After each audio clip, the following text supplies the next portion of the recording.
President Trump says he will likely support a bill that could reshape Colorado's marijuana industry. Senator Cory Gardner is behind the effort. It would exempt the state from the federal law, meaning pot shops wouldn't have to worry about federal prosecution. I really do. I support Senator Gardner. I know exactly what he's doing. We're looking at it, but I probably will end up supporting that, yes.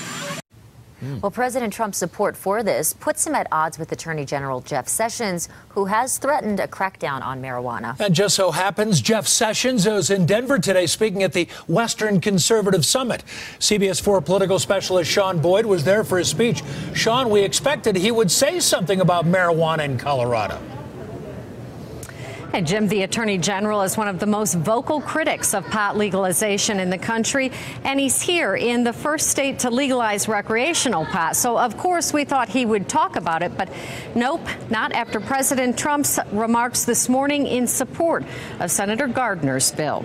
Sessions did, however, take aim at some Colorado cities over their immigration policies that he says have contributed to the drug crisis in the country. He said President Trump is on fire about this, and Sessions has already sued the state of California over its sanctuary laws, as well as filing 30 briefs opposing sanctuary city policies across the country.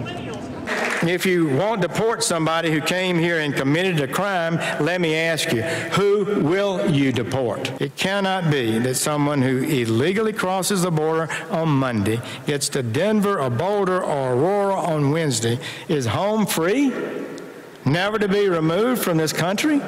What kind of law would that be? What if they were bringing 6 ounces of cocaine with them and they're arrested for that? Still not being deportable? Makes no sense.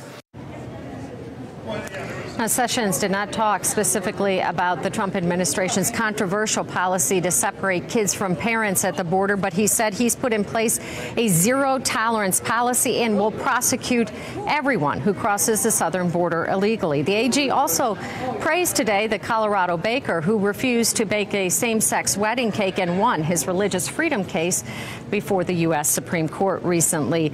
The Western Conservative Summit continues. President Trump's EPA head Scott Pruitt is also speaking here. We're live in Denver. Sean Boyd covering Colorado First. Thank you, Sean.